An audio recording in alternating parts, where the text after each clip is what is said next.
Filannoo biyyaalessaa ja'affaa keessaa hafuuf murteessu isaa beeksise. Guutumaa guutuudhaan afaan guuttannee dubbachuu kan hin danda'u maayini filannoo kana keessa dhiibamnee bahuu keenya sabni biyya keenyaas. Dhimma hidha Abbayyaa irratti Itoophiyaa irratti mormii kan dhageessaa jiran Masriif Sudaan waliigaltee walta'iinsa waraanaa mallatteessan. Wanti kun Itoophiyaa yaaddeessaa? በጣም ማስጋት አለበት የሚያሰጋ ነው ባየ ያደሱ ቀባ ብዮተ ግዱ ወሊገልቴ ቶልቹን ደንዳማ ገሩ የሮአማ ገመሂዳ አባያን ወሊገልቴን ኦሶ ዲቤ ጅሩ gaazexeessitoonni hidhaman gadhiifamuu bineensota bosonaa Itoophiyaa keessa baduuf jiranii fi kaanis tageessu sagantaa kana ammayyuu taanaan isiniif dhiyeessa. Sudaanii fi Masriin waliigaltee walta'iinsa waraanaa mallatteessan. Walta'iinsi kun erga qondaaltonni waraanaa biyyoota lameenii marii taasisan booda guyyaa kaleessaa Kaartumitti raawwate. Waliigalteen kun leenjii fi muuxannoo wal jijjiiruu kan of keessatti qabatedha jedheera Sudaan Tiribiyoon.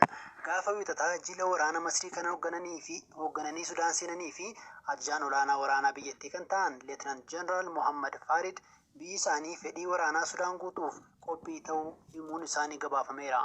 Baatii sadaasa darbees yeroo dheeraa booda biyyoonni lamaan leenjii waraanaa waloo taasisaniiru.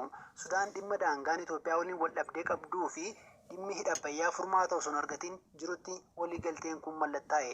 Waliigalteen akkanaa Itoophiyaaf maal akeeka? Xiinxalaa siyaasaa kan ta'an Abdurrahman Said Itoophiyaa yaaddeessuu qabaa jedhu. በጣም ማስጋት አለበት የሚያሰጋ ነገር ነው ነገሩ ባየ ያደሱ ቀባ ብዮተ ግዱ ወሊገልቴ ቶልቹን ደንዳማ ገሩ የሮአማ ገመሂዳ አባያን ወሊገልቴን ኦሶ ዲቤ ጅሩ waliigalteen akkanaa raawwatamuun yaaddeessuun isaa waanuma eegamuudha. Yeroo ammaa amala Sudaan yoo ilaallu gara waraanaatti waan qajeelu fakkaata. Sababni isaas waraanni Sudaan daangaa isaa to'achuu danda'a. Qaamni isa dhoowwatu hin jiru. Kuni qondaaltota waraanaa mariif kan affeeruu qabu hin turre. Gama Itoophiyaan hanga yoonaa kan mul'ataa ture dippiloomaasii fi dubbii obsa qabu ture. Keessumaa dhimmi Sudaan dhimma biyya sadaffaati jechuunis dubbatti Itoophiyaan. Lammiileen Sudaan wanta dursa kennan qabu. Biyyattiin ce'umsarra jirti. Rakkoowwan nageenyaa fi dinagdee jiru. Sababa kanaaf yeroo ammaa dhimmi waraanaa dhimma dursa kennamuu hin qabu ture jedheen yaada. ማለት ስራዎች ፕራዮሪቲ የሚሰጣቸው አይመስለኝም አልነበረባቸውም ባይ ነኝ። Sudaan booda kana erga bulchiinsa maangura jiru aangootti dhufees keessumaa dhimma hidha Abbayyaa irratti ejjennoo durii hin qabdu. Qondaaltonni Itoophiyaas kanuma himatu. Sababni kanaa maal ta'uu danda'a?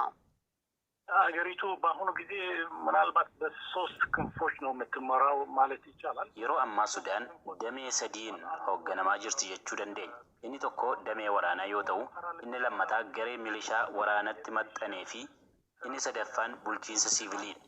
Gareewwan sadan dhimma siyaasaa irratti ejjennoo wal fakkaataa qabu jechuun ni rakkisa. Adeemsi isaaniis fedhii uummataa kafure miti. Kanaaf lammiileen Sudaan hedduun ammallee sababni fincilli itti taasifame deebiin arganne kan jedhaniif kanneen bara Albashir wayya jedhanis jiru. Waraanni biyyattii akka waan daangaaf dhimaman fakkaatanii mul'achuun rakkoo keessoo isaanii osoo hin furin akka turan kan isaan fayyadu itti fakkaata. Bulchiinsi waraanaa akka itti fufu waan barbaadan fakkaata.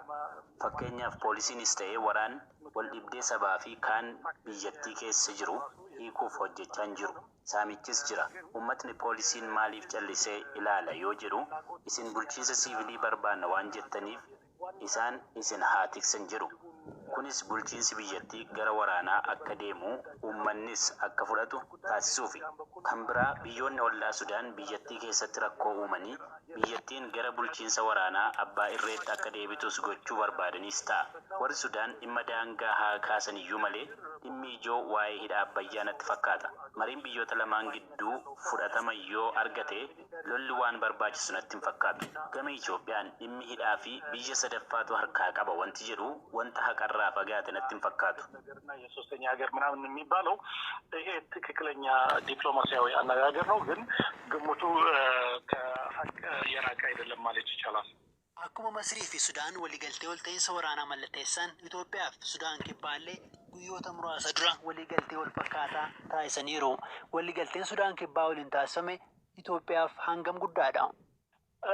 በደቡብ ሱዳን ለራሱ እንደ ሀገር ትንሽ ሀገር ነው፣ ገና አዲስ ሀገር ነው። በጣም ደግሞ ያልተረጋጋ ሀገር ነው። Sudaan kibbaa biyya haaraa fi xiqqoo akkasumas hin tasgabboofnedha. Garuu humni wayii lafa Sudaan kibbaa fayyadamee Itoophiyaa akka hin haleelle gochuu danda'a jedheen yaada. Gama daangaa biyyoota lamaanii yoo rakkoon dhalate waliin akka furan taasisuu danda'a.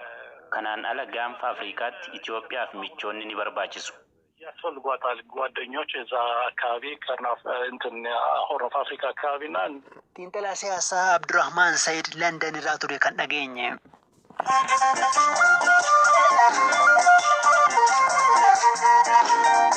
Dhaggeeffattoota keenya ammoo oduuwwan gaggabaabsee isinitti himaa. Gaazexeessaan BBC naannoo Tigraay keessaa gabaasu Girmaay Gabruu hidhaa guyyoota lamaa booda himata malee gadhiifame. Riippoortarri kun wiixata darbee ture loltoota mootummaan Maqaleetti kaafee keessa qabame kan hidhame.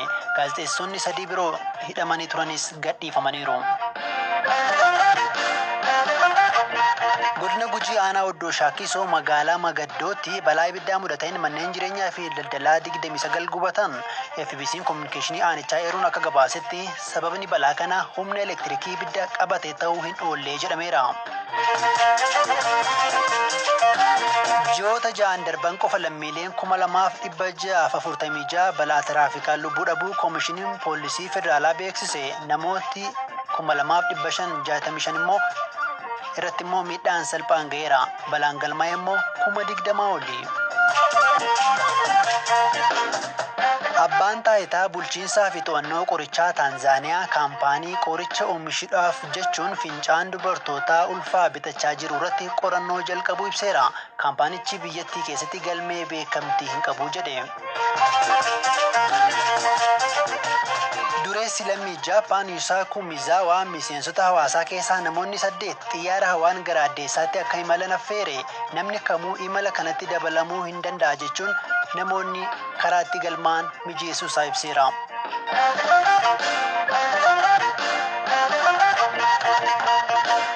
Gabaasa biraatiin guyyaan irraa bineensotaa fi biqiloota bosonaaf eegumsa gochuu irratti hubannoo kennuun akka addunyaatti yaadatamee oole.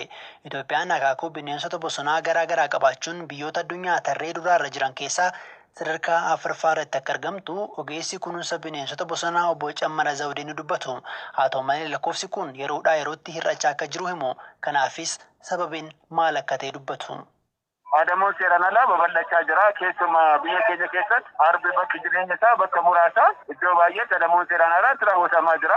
Kun eegale isaa badii fi sodaa guddaa keessa galchee jira. Kan biraa bakkeewwan jireenya isaanii xiqqaachuudhaan, ciccisuudhaan wanta akkana qabeenya bineensa bosonaatti fuudhinsa isaati sababa guddaa warra ta'anidha.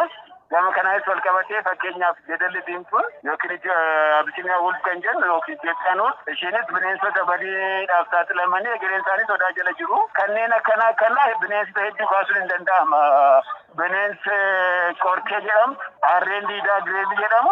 Kanneen kun bineensa gurguddoo beekaman keessaa egereen isaanii kan badiidhaaf saaxilamni. Bineensa bichaa miti gadamsi baddaallee yookiin maanteen yaalaa kan jedhamu innillee bineensota gara sanatti deemaa jiran. Obbo Cammaraan bineensonni gareen Itoophiyaa keessatti qofa kan argaman gatii ta'aniif gara biyyoota ollaatti illee baqachuu hin danda'an asumatti balaa saaxilamuu malee jechuun kanaaf furmaata kan jedhanis BBC'tti himaniiru.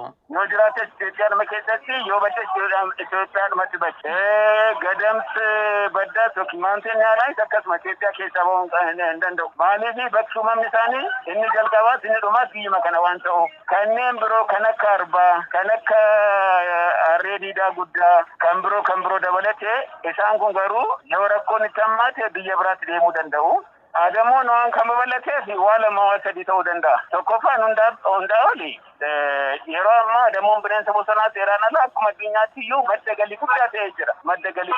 Fakkeenyaaf arba kan ajjeefamu ilkaan isaatiif. Ilkaan arba tokko immoo madda galii guddaa waan ta'eef. Inni kun rakkoo akka addunyaatti jiru ta'ee beekamu yoo ta'u biyya keessatti immoo sababa 2-3 jiraattonni biyyaas namoonni naannoo bineensa bosonaan ajjeesu. Inni tokko walitti bu'iinsa horii fi qabeenya isaanii irra ga'u sababeeffachuudhaan horii akka jalaan nyaanne qonna isaanii akka jalaan balleessine bakki itti adamsan jira bakki itti ajjeesan jira kun seeraan ala ta'u. Lammaffaan bakka qonnaa bakka jireenyaa wal'isuudhaan bakka jireenya isaanii nadhabsiisanii amantamuus baatan bakka sanaan adeeman bakka biraatti adamuuf saaxilamuu hin danda'u. Kanneen akkana akka sababa guddaatti fudhatamuu hin danda'u. Sababni isaa kana ta'ee jiru immoo furmaan isaa maal ta'u jenne tokkoffaa biyyi keenya akka biyyaatti imaammata fayyadama lafaan qabdi. Imaammata qabaachuun barbaachisaadha. Hubannoo barbaachisaadha. Hawaasa naannootiif olterneetivii yookiin filannoo uumuun barbaachisaadha.